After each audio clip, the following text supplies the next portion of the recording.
Although this is a project that I'm very, very passionate about, but I just think that at one point you just sit there and question yourself, like, is this all worth it? My parents will ask me, when are you ever going to get a full-time job? I was talking to another customer, maybe I should put my treats in the vending machine. Then he's just like, your brand is not very good, you know. My God. don't do that, you know. Then I got very offended. I just like, what do you mean my brand is not very good? I cannot take this lying down. Yes. I mean, even if I have to shut down the business, it has to go off a big bang.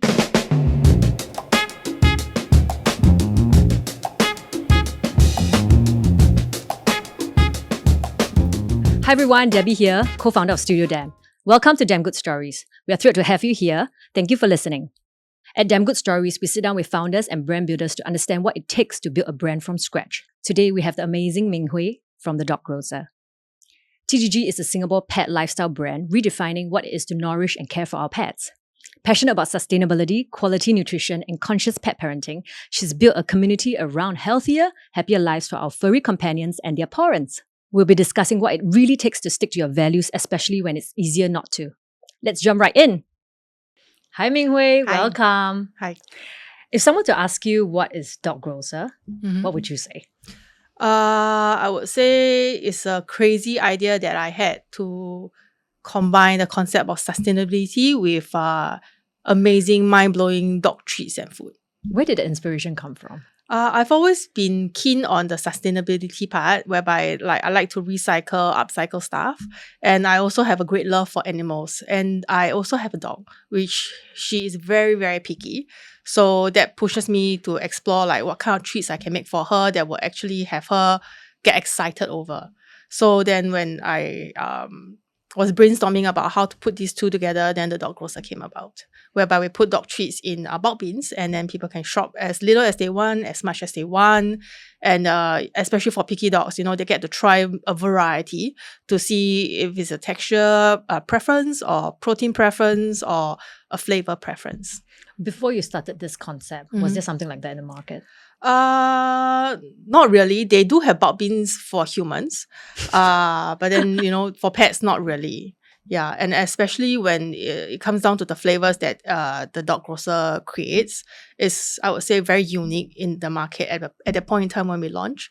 So, so I think we are the forerunners for this. Right. So when you started it, right, you said you were the forerunner. Can you share with me the experience when you open your shop and you have your bulk bins and the dogs are coming in? Can you describe how that scene was and how did you feel when you saw that happening? For the first time when we first opened the shop, it actually was very terrifying because tell me. Because when you launch a bulk bin concept, the key thing is to have variety. But being very new in the market and having this concept being very new to our customers, they don't really have a good idea what's going on. And then you can't really have so many different varieties of treats sitting on the shelves. So we launched with a lot of apprehension. Then we have to repeat some of the SKUs as well. So we couldn't really produce that much. So compared to now, when you walk in the shop, there's probably 50, 60-ish SKUs to choose from. Everything is very, very fresh because we actually produce every day. And then the bin gets refreshed almost on a weekly basis. So everything is really nice, flavorful. Compared to the initial beginning years, then it was a bit more struggle in that sense. Were the dogs and the Pawrents very excited when they first met, in this experience? I think for the humans, they just come in, it's whoa, then how do I shop? Then it's this is scoop for dogs. It's a very logical approach. But for the dogs, they come in and then it looks like, if you look at their eyes, it looks like their brain has exploded because just the sheer amount of scent being in the air, and they do have a keen sense of smell. Right. So they just what is going on? Yes. It's then they try to stand on the shelf to get a closer whiff at the bins, which is out of reach. And then they just what's this? And then what's this? And then, oh my God. And then what's this again? So it's literally like a dog shopping. Yeah. Excited. Very excited. Their tails cannot stop wagging. Sometimes if they go to their favorite bin, they'll just stand there and then they just keep wagging. So even though the owner might not be shopping for them at that point in time, whoever is standing at their favorite bin, they will just go up and then they keep nudging at the other customer or to help them. Yeah. To say I want this one and can somebody help me? Got it. So before the branding project with Studio Damn, what was the moment you felt that you needed it? Actually, at that time, our trees are quite popular, but then the messaging was all over the place. Then I was talking to another customer about it, and I was just like, oh, maybe I should put my trees in the vending machine. Then he's just like, oh, your brand is not very good, lah. Oh my God. Don't do that, Then I got very offended. I just like, what do you mean my brand is not very good? It's like, let me find a branding agency that can do a good job, and then try to tidy this up so that the overall presentation is clearer, more concise, and then there's something I can work with. How would you describe in the early days, how was your brand like before the branding project? I think it was very cold because of the way the pictures were taken. Then because also of the resources that we didn't have at that point in time, so we don't have so much time to connect with the customers on social media and stuff. So then the warmth is not there. Then in terms of so because it's cold, then everything is just black and white. Yeah, it's not as colorful as what we have today. And when everything is black and white, the communication to the customers is also very direct but boring. Can be misleading as well because they all look the same, is it? Yeah. So the customer cannot immediately differentiate between the proteins or like what is maybe is air dried, freeze dried. These are all not very clear to the customers. Right. And what do you think the belief that you had? Do you think that it was through frustration that you push for the Dog Grocer's rebranding project, the frustration of something? It's frustration predominantly, and also a little bit of hope. Why would I say that? Because sometimes you don't know what you are getting. Like last time I would in the photography shoots that I wanted, I want nice pictures. And then that's from a founder's point of perspective who don't understand as much about branding.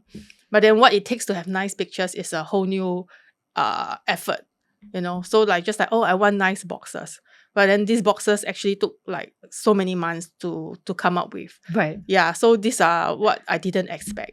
Right. So I just I want nice label, done. But you could discern what was nice and what was not nice. Okay, it's just that I will view it from my perspective about like if I'm a consumer, can I easily understand that? Right. Like, does it look easy or fun for me when I walk past the shelf if these are on the shelf? So if you hadn't invested in building a clear brand foundation, where do you think the Dog Grocer would be today? Oh, still messy, probably. Define messy. Like, what do you think like messy means for a brand or for your brand? I think definitely the color wouldn't be there, the colors. So then you miss that fun element, or also the animals that is on the packaging, so that allows us to do very creative things. So if we have stay on just a black and white, probably still very cold. Yeah, and with black and white, there's only so much that you can do. Yes. Yeah, so then if we can't communicate well to the customers, we probably wouldn't get the traction that we got. Yeah, I remember during the project, we actually expanded the graphic system for you. Like, Yes. we have the illustrations, the colors, and the different, I would say the textures. Do you feel like the library of assets helped you create it in a different, like, helped you sell your product in a different way? Oh, definitely. We play so much with the illustrations. I'm not sure if you guys will beat us up. Yeah, it's quite out of the branding guidelines. But then we need to do another refresh, like an audit. We need to do another audit, perhaps. Yeah, maybe. But then it became so fun for the customers that they actually associate strongly with the illustrations themselves. Oh wow! Yeah. So, explain more about that. Like, what do you mean by strongly associated with the illustrations? Also, we have them on our t-shirts for the staff, but then they are not in their. So say for example the duck, then then we added like what do you call that, a crown, coins, and then we put Chief Enabler on the t-shirt for the sales staff. And then they were like, oh my god, I want this t-shirt. So it becomes merch. Yeah, it's a merch. But then you can only get it if you work for us. Oh wow. So then they say, I'll come and work for you during Expo. Oh, that's so smart. Just to get the t-shirt. Then it's like, I want that duck. Or then it's like, this pig is stupid, I really want that pig. Oh wow. Yeah, so they will choose like which one they want. So it's a bit like they have this they fall in love with the character. Yeah. Oh. Yeah, so then the cow, we just put it upside down and call like, we are permanently exhausted. Hashtag 做牛做马. It's very tired. That was a good one. So what wasn't working anymore as the business grew? Like in terms of your the previous branding or marketing aspect of it? I think initially when we first started, we tried to do it extremely sustainable. Right. With, like, say, cellulose packaging, which is very challenging to work with, although they are very biodegradable. So we have since moved. Then we went on to like plastic packaging, but then they don't present the message well. They don't stand up well on a retail shelf. Right. And then they don't transport well in the courier boxes because the jerky, sometimes they have pointed tips and then they pierce the packaging. So with the boxes, everything is standardized. It packs well, it stands well, and then everything is easy. Very retail ready. Yeah, they are retail ready. So speaking of retail ready, like you went from not being retail ready from your friend who told you that not ready for the vending machine to launching 58 SKUs. You know, when you first told me this 58 SKUs, I was like, oh my goodness, that was a lot, right? But I mean, that's intense. You know, what was the scariest decision you had to make to keep everything coherent and instead of like chaotic? Was it scary for you? Like I said, if you don't know what you're doing, then everything is okay. Half time, that's how founders feel like, right? Yeah, because it's like, oh yeah, it's packaging. It's like print 58. Yeah, okay, let's print 58. It's like, oh my god, where do I store this? And then the panic sets. Oh, right. When did that happen? When the printing company delivered the packaging, it's like, oh my god, there's so much packaging. We have to use so much packaging, and where do I store them? Right. You know, how do But your warehouse is also pretty big, actually. Yeah, but we didn't have those shelvings, those Right. industrial shelvings. Right. So everything is just on the floor on pallets, and then that's it. Then, you know, then we slowly evolve. Like we have shelving, then we have, like, you know, we have to order in the right quantity so that the paper packaging remains clean and fresh for use, Right. versus, like, you know, it's sitting there in the warehouse for 3 years and then like mold starts to grow. You went from being retail ready to launching 58 SKUs at one go after the brand refresh. How did that make you feel? Like scary, chaotic, you know, like how did that? It was a mishmash of a lot of things. So I think logistically, the first thing that came as a shock was how much packaging needs to be printed and also where they needs to be stored. And then followed by at the printing factory where we had to vet the final print. That was something that I have never ever done before. So I didn't know what to expect, and then so much time and commitment needed to go through the whole process. Color-proof, yes. Yeah. So, and then when we launch, and then we have to find space again in the warehouse to pack everything and then line them up nicely so that you know, they can stand out well. Yeah. So it was a lot of learning. It's a very, very sharp learning curve, but I think it's very worthwhile because they really do stand out very well. Thank you. Like just now I mentioned like chaotic, right? In your founder's journey when you're building the Dog Grocer from day one, was there a big moment that was like all-time low? Actually, it's quite common. Especially for me personally, when we launched the retail space, it was very challenging. It was just post COVID. I think it was phase 3 of COVID, and everything was just like starting to open up. But then it's hard to hire at that point in time. Prices of meat was not stable, so I was doing everything almost by myself. So I had to do the kitchen, the manufacturing, and run to the front to do the retail. Then I have to sit on the toilet bowl and then just do the social media, you know. So every waking moment that I had is focused on TDG. I probably worked like 14 to 16 hours every day before I collapsed. So it was actually very hard. And then there was actually a point where I really wanted to just shut down everything because mentally it was not healthy. Emotionally, it was it's a toil.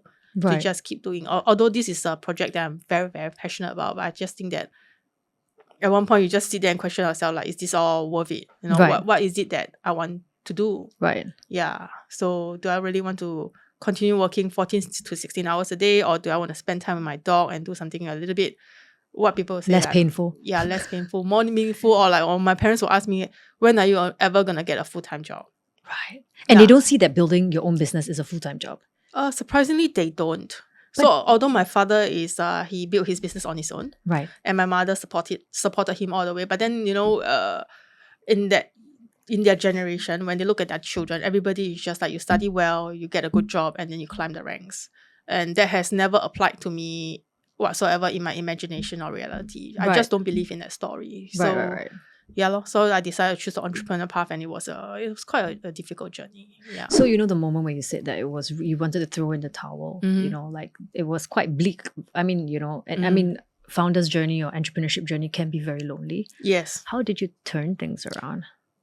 I think because that customer that just said that my branding wasn't fantastic. Tell me more about this customer. Who is this person? No, I don't think he understands the market very well. Right. He's just very obsessive with his own dog, and then that's about it. So he has a very narrow view of the industry or even the offerings that were on the market and how everything connects together. Right. Yeah. So when from his perspective, he just don't think that we are a good brand. Yes. Although his dogs love our treats, and then he comes by probably 2 to 3 times every week. Right. Yeah. So then to me, it's just He's quite frequent then. Yeah, he is very frequent because he lives just like a 5-minute walk away from the shop. So he loved the product. He loved the product. His dog loved the product, and he loves his dog. Yeah. So that's the difference. But he felt like the branding was... Yeah. So from his perspective, the branding wasn't fantastic. Right. Yeah. So then just like, nah, I cannot take this lying down. I Yes. mean, even if I have to shut down a business, it has to go off a big bang. Yes. Like, the branding has to be solid even if I have to shut everything down. Yeah. Where did you get this like value from? Like, even if you're going to shut down, it has to be amazing. Like, I just don't think that people can insult a passion like that. Yeah, I think they should have respect for people who really want to create and want to put something out in the world. Yeah. It's not like you have a fantastic idea, you put it out, and then it's going to be a solid 10 every time. Because if that is, then everybody will be billionaires, Yes. Everybody will have a SpaceX or whatever. yeah. Everybody has to try something, and then if they work hard enough, they try and fail enough times, and then they learn from their mistakes enough times, then maybe something good will come out of it. But then, when it comes to entrepreneurship, people always say like, the 10 businesses start and then the 9 of them fail. Yeah. And if that's the statistics that we're working with, then why the hell, when we are working so hard with this kind of statistics, and then people come and disrespect us Yes. like that? But I don't think people who build businesses, people who don't build businesses don't understand what it takes to build one. Yeah. I mean, if you are in the arena fighting, Yes. then I feel like you are qualified. Yes. But if you're just there standing as a bystander and pointing fingers and giving me your 2 cents worth, just take your 2 cents worth and then go home. Because you don't understand, because you're not in the journey. You wake up Right. every day, you have a job, you clock in a salary. If you do good, you don't do good, you still have a salary at the end of the day. Correct. But if in a business sense, if I don't make a good decision, the repercussions can be quite severe. Yes. I could end up losing everything. Correct. And then, my staff, they depend on me making good decisions so that they can have, worthwhile commitments. Yes. So I would say that tenacity was also something that really got you through that very rough moment. Mm-hmm. Do you think it was ego or vision? I think both. So partly the ego which keeps me going on in the rough patch, but then there is always this vision that I feel like I need to fulfill. Yeah. So I feel very strongly. It's like, you go to sleep thinking like, okay, what treats can I make? And then wake up and the first thing is like, okay, what treats can I make? Yes. So it's always about the recipes and how you want to create Yes. better products. Yeah. So it's actually very consuming. Yes. Yeah. But it's almost like, in the Frozen movie like that, there's this siren song in your head that it just keep calling to you. Yes. That's the kind of like situation I was in. It's like, I have to do this. Right. It feels like it's like my life's calling. If, let's say, the customer didn't give you the insult, would you think that you would still be so convicted? I think I'll still be convicted. It's just that at the pace that I move will be a lot slower. So I wasn't as angry, then I just take my own time. I realized, anger actually pushes you quite fast. Yes, actually. When we're working together, it's like, I you need get to prove you wrong. So you chose a very bold go-to-market move, 6 months of silence. I remember we're not going to post anything for 6 months, and bang, you entered the Pack Expo with a very big bang. Mm-hmm. How did having brand clarity give you that confidence to make that kind of call? I think when we first saw the whole set of packaging presentation, we were just like, wow, this is wow, So it took our breath away. So then we feel like, if that has this impact on us like that, we should present it to the customers in a way that is also like that. So the Pack Expo at the end of the year gave us that platform to do just that. So if we had launched it at the shop or like in little snippets, I don't think it will have that much an impact. Yeah. So we wanted to really have them standing out and then have it go a bit of virality there. Right. Yeah. Then and just gather the feedback from there. So we waited for Pack Expo. So did people start responding differently after the launch? Yes, they do. They did. They just stand at the Pack Expo and say, wow, what's going on? Like, wow, they just keep wowing. So then, we knew that we did a good job. Yeah, so it's just that they did take a bit of time to start associating the colors with our brands because it went from a black and Black, white to yeah. just a rainbow color. Right. So they do need some time to transition. Yeah, Right, but right. overall it's very positive. What was the first quantitative proof, not just a feeling, right, that showed your cohesive branding process and approach was paying off? I think just by the sheer number of retailers that approach us during and after Pack Expo to take on the brand, to retail at their retail shops for Amazing. one. The customers that just the number of customers doing repeated purchase, the number of new customers that came and say like, oh, I saw this brand at Pack Expo. I know the colorful one, the ones in the square boxes with the like colored cubes in there. They're just describing the packaging. So then so people start buying and then they start sharing with their friends, be it just in their usual meetup or even especially at dog parks. For some reason, our dog treats keep appearing at the dog parks. It's like, I'm here, then share this with your friends. Yeah. So I know that your recipes didn't change. It was always so good, right? It was the packaging, the outside of the brand, Yes. visually that gave that change. So what do you think made this flywheel effect? Because the food tastes good no matter what. I think consumer. So the dogs obviously love the flavor, but then the dogs are not the one with the credit cards or the wallets. So we actually have to market towards the pet owners versus marketing towards dogs. So when it comes to pet owners, they are used to very loud messaging from the big companies. So pet treats used to be dominated as heavily by the MNCs. So, they have like colorful, very professional photography, very well designed stuff. Yeah. So that is very hard to challenge if we don't have a good presentation. Right. Yeah. So no matter how good my dog treat smell, but if you as a consumer standing on the retail aisle, you wouldn't be Don't able get to smell attracted. it. Yeah. You can't smell the things, but you buy with your eyes. Right. So when the packaging is well presented, they will at least try. What was the moment, you thought like, okay, this wasn't just a risk, this is the right call? Wow. When people go wow at the Pack Expo. Yeah. Because you probably were still contemplating, deciding you're spending all this money, on branding and everything. Is it worth it? I don't know. Tell us the truth. Did you feel how those feelings were, to the moment that they how well it was received? I think for the first time when we went to Pack Expo, it was like people were just saying wow, and then that's about it. Then they were trying to do the association in their head, like colorful and Dog Grocer. Right. Yeah. So then the second Pack Expo came, I think about 4 to 5 months after the first one. And then we had a better presentation in terms of the area. Right. So we brought in all the craft background and everything. And that setup that year was probably the most mind-blowing in terms of the customer's point of view. Right. Yeah. So Instagram stories were through the roof, and then people can recognize from afar. So they were shopping. It's like, yeah, the Dog Grocer, we must go to the Dog Grocer. They actually ran from the entrance to our booth. No way. Yeah, they ran at top speed just to get to our booth. How did you feel about that? You must be so proud. It was like, oh my God. It's just like a lot of oh my God and wow, because it's very humbling to receive that kind of attention from pet owners, and it's a lot of validation in a way as well, because they run for us, then after that they go shopping at other brands. They go to yours first. Yes, and they ran. They didn't just walk because I don't know, it's a Singaporean thing. It has to run. So happy for you. Yeah. When you were still figuring things out on your own, what was the hidden cost you only noticed much later? I think when you are so comfortable with your passion, that there is a risk of you staying in your bubble all the time. So then you think that everything you have to do it on your own, which is just it's a good idea, but it's also not a wise move from a business point of view. So it's best that you start hiring, start delegating.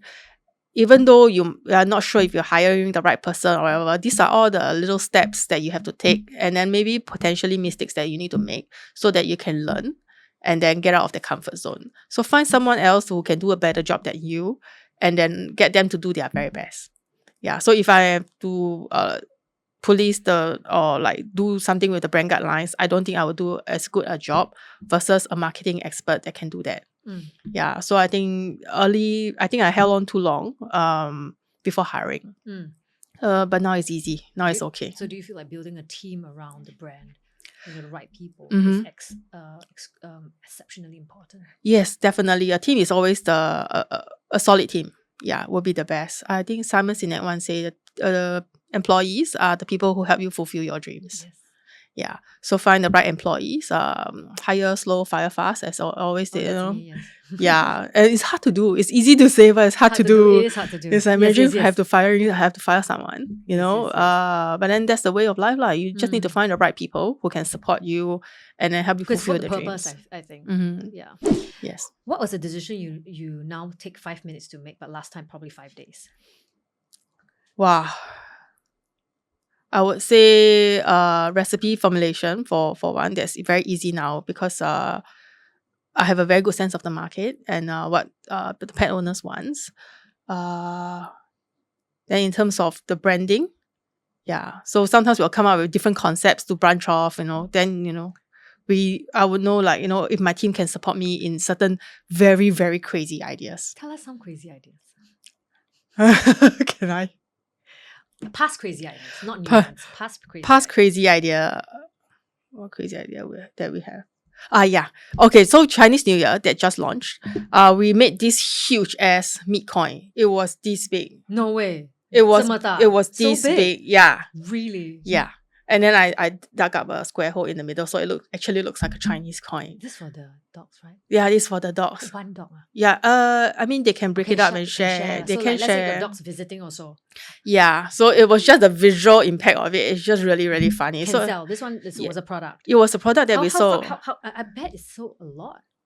We didn't make a lot. It was just for fun. But I know you have these quirky ideas from time to time. Like you want to try, you do. But I think that's the power when you have your own kitchen. Like you don't have to sub out to someone. You can try, test ideas. And maybe that's what keeps you guys on the pulse, right? Because your R&D is the forefront of your brand. Yeah, and it's very fast that we reiterate everything. So everything is very lean. So the coin came out, it's just like, I have too much meat left over from doing something else. Let's try this shape. And then it's like, oh my God, it's just like, okay, this is fun. Then we just like launch it and then sold it in 2 days and then we're done. So cool. Yeah. What's one opportunity you missed because you were doing everything alone at the beginning of the business? So every day for almost 2 years, I think I was working 14 to 16 hours a day, every day, including Sundays. So I didn't have any time off. So I missed a lot of birthdays. There was one time my dog was in the hospital. Oh, no. So I had to drop her in the hospital, rush to work, and then not sure if she will leave. And then I have to pick her up after work because she was discharged. And then I have to bring her back to work with me. Yeah, so that was difficult. So in terms of that's the family, emotional, personal side. And then in terms of work side, because you are so in your bubble and then you had to do everything yourself that you fail to go out and interact with the world. So what is changing? Like, is there someone else that can partner with me to do certain things, or can I do like some of the crazy ideas that I can do today? No, it's just like I need to put things in the bulk bin so that the next day when I open, I can sell something. That's the only like a hamster KPI. wheel. Yeah. So it's just like a hamster wheel just running and running and running and then not sure what's going on in the outside world. So many opportunities were wasted, in that sense. But do you think, like now that you look back, do you think it was worth it to go through that grind? I would say that it's not worth it, but then you have to go through it to know that it's not worth it. Yeah, so it's also a learning point. Because it's easy to say like, oh, I need a work-life balance now, and I start like having very healthy boundaries. But I have never heard of founders that have healthy boundaries to start with. That's very true. Yeah, they were all on, just hustle, and then they learn that it's not okay to hustle too much. Right. And then they pull back and then they start drawing like, better Boundaries. boundaries and then work-life balance, whatever. And then that's how they learn also how to manage teams properly. Yes. And then be a mentor to the younger generation. But then who will also make the same mistakes and then, the cycle continues. Right. So, like you were saying that you hustle and all, like, do you feel like it's hustling, but because also you really truly enjoy what you did in the kitchen, right? Do you feel like it was work, or do you feel like it was actually your calling? Because just now you did say that it was a moment that you know that you just wake up and you do it, right? Yes. So where you at with that? Like, at the beginning and even now. I still feel like it's a calling for me. However, with the experiences that I have, I feel like there has to be a point whereby you need to put a stop to certain Something things. healthy, a healthy relationship with work. Yeah, so we can keep on producing to no end, but then there won't be any joy in the production after when you pass a certain point. Right. It's like, you're trading mental health for like products to sell. Yeah. So then that will not bring much joy Yes. eventually when Yes. you start burning out real fast. Yes. Yeah, so I think that needs to be a nice balance whereby, you can have that space to confidently work. And then the space to just think clearly about what I want to innovate and put out in the market and how I want to bring joy to the pet parents and their dogs versus just like, okay, I need to produce. Yeah. Right. Yeah. So because of that, you felt like because of the how the business grew, you also start growing your team. You could take a step back. Yes. So now probably 80% of the items are not produced by me. It's by my kitchen assistant. So happy for you! Yes. Yay! yes. Yeah. So because of him, I can do the crazy ideas that I have. Which is like your zone of genius. Yes. So then I can experience with new flavors. I can try new processes. Then with the marketing, the branding, of course, it's fantastic. So it can stand on its own. Right. Then with the marketing, we can do just very, very fun stuff, quirky stuff. That is very different from what other brands are doing. Speaking of like branding and marketing, at what point during your business did you realize branding was no longer a nice to have? Quite early on. So when everything starts to bring a lot of clarity, right? Maybe between the first and the second expo, yeah, it's like, wow, this is just after the rebrand, right? Yeah, you just don't have that mental load of worrying anymore. Worrying about what? Like whether this can stand out on the retail shelf, whether customers are understanding what we are trying to do. And if the communication was clear. Yeah, so I don't have to worry a lot of things. And now it's just like, okay, let's refer to the guideline, what does it say? And then we just follow it. And then try to just add on a bit of flair, our own flair, and try not to mess it up. You're very clear about no fluff, only the good stuff. Which of your personal non-negotiables are fully baked into the Dog Grocer DNA? I think it's always very important to have fun in life. Yeah, so our treats are always in a way fun. So it be reimagining local flavors or doing that big ass coin, it's very associative with the what stuff. Yeah. So everything has to be fun for me. Yeah, if it's just for the KPI, then to me that just really kills everything. So that's one point. And then also sustainability. So when it comes to our packaging, the paper is made from printed from FSC paper. Any plastic that we choose, we highly gravitates towards PP5. So we can actually collect them back, and then we work with like local makers that can upcycle it to meaningful products. Even if they don't get upcycled, they can also go into the bins and then they get recycled. Yeah, PP5 is probably one of the most recycled plastic after PET. Yeah. Was there like a sustainability decision that hurt your margins, but you still continued to take that decision? Definitely. FSC paper is probably a lot more expensive. I don't know how much more expensive, but it's very expensive compared to normal paper. The use of PP5 is also very intentional, and they are heavier. They are more translucent. Yeah, so they don't, compared to say clear, transparent PET, they, which presents product better. So ours is a bit more like, opaque. Yeah, so these are the little things that we have to work around so that, our products are presented nicely while being sustainable. So like, because you said that fun is a very important element. Do you equate that with the joy that you bring to the pets and the Pawrents? Oh, definitely. Tell me more about that relationship, like how you like you yourself are having so much fun creating the recipes, and bringing this brand to life to your community.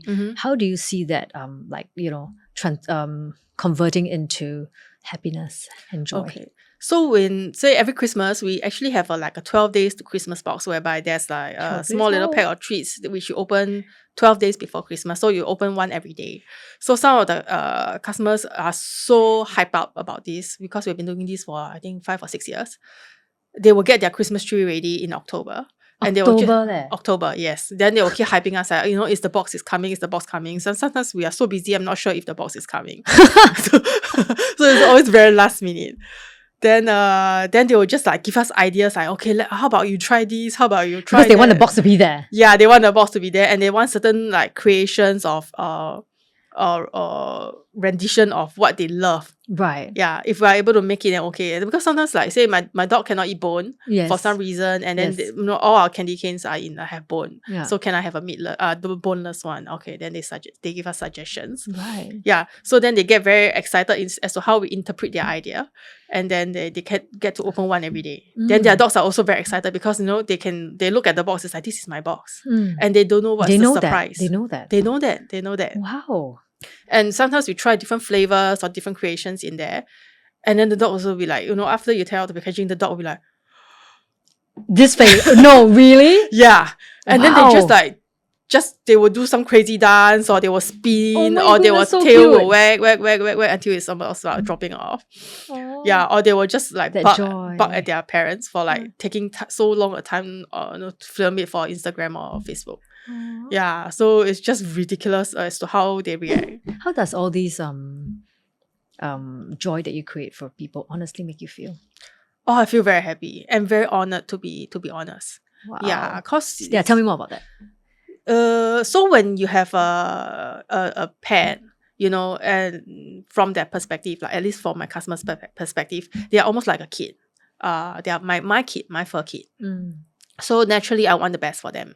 Yeah. So to be able to see them enjoy this kind of treats, it brings a lot of joy for them. Yeah. So same like you have your kid, you want your best. Yeah. So you wouldn't you will choose very good stuff that you Yes. think it is for them. Only the best, yeah. Yes, only the best. So then, if you're feeding them my treats, it means that my treats are the best. Yes. Yeah, The so preferred choice. The preferred number one. choice. Yeah. So this is a very humbling thing, because to me it's like there are so many treat makers, and everybody have their own creations, their own ideas, but then they choose me. Yeah. And the Dog Grocer stuff. Yeah. Yeah. So then, to have their permission to be so creative and fun, Yeah. and then they feed their dogs like that. It's just a humbling, really very humbling. So happy for you. If dogs could review your brand, Mm-hmm. what would they complain about? Complainer. Items not in stock fast enough. Or You make things too beautiful that the Pawrents take so long to video. yeah. Or maybe I don't know, maybe they will just complain like, why is it not quantity is not enough? Because sometimes the parents will be like, this is one cube, and then they will cut it into smaller cubes, and then they will give the stinky eye to their parents. They will. Because it's Like, like, you're just mincing it for me. yeah, it's like, why bother, right? Why can't you just eat give me the whole box. Yeah. So that would be the predominant complaint that they will have, is like, why is it not the whole box? Okay. Yeah, that's why we make the big coin. It's like, then that would be like, whoa. Enough. Yeah. Yeah. Okay. If you had to walk away from this brand, the brand that you built tomorrow, what's the one thing you'll be most proud of to leave behind?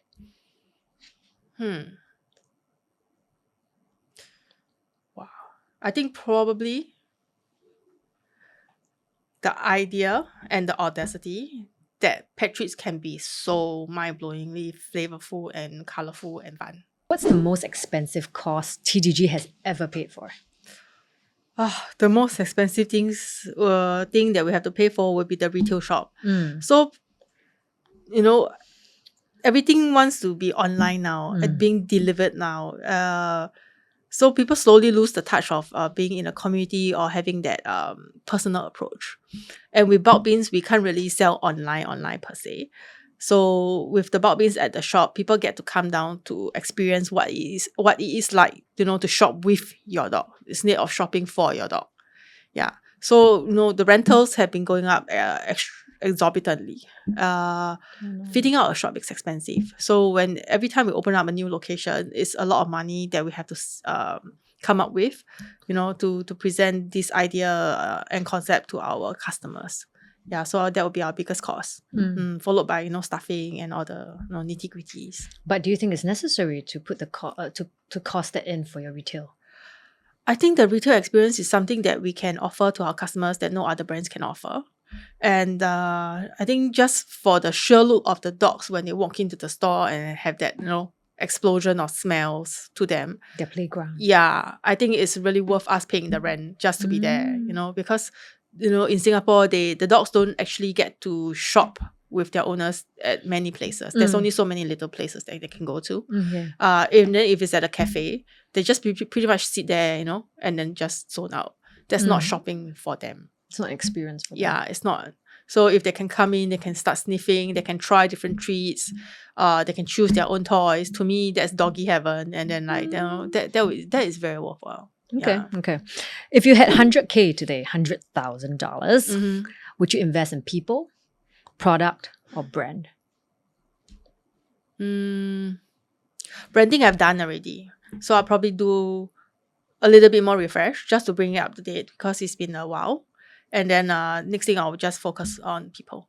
Yeah, not so much product because I think with the people, they allow me to have more room and space to think on how to expand the businesses. If with the right hire, they can do excellent, be excellent at their job, and then that can bring us more opportunities as well. So products is just something that follows after that. Yeah, if with the right team, I think we can create more. Versus like I have products but I can't sell them well, or I can't produce fast enough. These are all the logistical problems. When you first decided to work with us, Studio Dam, what did you think you were investing in and what did you actually walk away with? So initially I just wanted branding. Then I saw on Studio Dam website something to do with sustainability, some plastic thing that you guys were trying to come up with. Damn good plastic. Yeah, damn good plastic. Then I just like, for people to truly get sustainability and the things that I want to drive for, it takes a special breed of people. So it's not just I can walk up to any agency and then they try to fluff the way out for me to say that, yeah, just put the plastic in the blue bin and then everything is recycled. I don't think that that's an acceptable answer. Yeah. So when I saw the side project that you guys were doing, I'm just like, these people get it. So then I know that this is the only agency that I'm going to go with, and then we'll just have to figure out all the nitty-gritties along the way. And then I just want good branding, but I actually don't know what the whole branding experience is or what it entails. I just know that at the end of the day I want good branding, whatever it is. And then so it was a steep learning curve for me to sit through so many meetings, and good things that you guys ask so many questions so that it can funnel down to what is the important things for the Dog Grocer, so that you guys can work on it so that the message is communicated properly after that. Do you find us annoying? No, not at all. Honestly, I feel like the relationship has always been very comfortable. Maybe sometimes a little bit too comfortable. We don't have filter. But we always want our clients to be comfortable. So they can be really honest and truthful and they can share. Yes. I think working with you guys give me a lot of confidence. It's like I can just turn around and say, Debbie, I want, this. And then I am very sure that you'll ask like maybe even 5,000 questions to try to drill down what is it that I want. And then deliver the product at the end. I am extremely confident of that. Thank you. Yeah. So then, as we develop and grow as a brand, and I just think that it's nice to have a brand partner like that or an agency like that I can always fall back on. It's like, you guys understand this. Now I want to build more. Then that's why when we came back to you with the second frozen food one, then you guys deliver again. Oh, no, it's outside. Outside, okay. Yeah. Sorry. So, then who knows what we will launch in the future, because this is still a startup and it's still always growing. So it's nice to know that, you guys are always there for us like Thank that. you. Thank you. We'll always be. Yes. Can you tell me, like, in one liner, what defines a good branding? Because you said that you were like looking for brand agencies and then you wanted to work with us. And then you say that, I don't know what's the nitty-gritty, but I just want to have a good brand. What is that definition of what a good brand is? I think a good brand has an identity that is extremely unique and true to what they are trying to do. True to the founder, to the community, or to everyone, because it's an ecosystem that has been built in? I think founders' focus is probably too overrated. I think the focus should be on what the founder's vision is. Yeah, because I think, vision, like Apple, Steve Jobs is not here anymore. But Apple, there's a certain vision. And then whoever is still working at Apple, they are trying to keep to the vision. So they are not keeping to the founder, but to the vision. So I think that's important. Yeah. Do you find it easy to crystallize that and share that with your team? Sometimes it can be quite challenging. That's why it's important to hire the right people so that they can either get you or ask 5,000 questions to get you. So then they can then go and do And they what care they do. to get. Yeah. They care. Yeah. And they have a lot of acceptance also. Okay. What would Ming Hui 5 years ago not believe about you today? Like the Ming Hui 5 years ago. Wow. To have this range of packaging, to be able to sell dog treats like that, to have the freedom and the creativity, to create like that, and then have people go crazy. I mean, people and dogs go crazy. It's just still unbelievable to me since the beginning. We're so happy for you. I am also happy for myself. So happy for you. Okay, one last question. Okay, earlier on, a brand success to you meant being seen credible. Right. Now that the brand feels aligned and intentional, how do you define success today?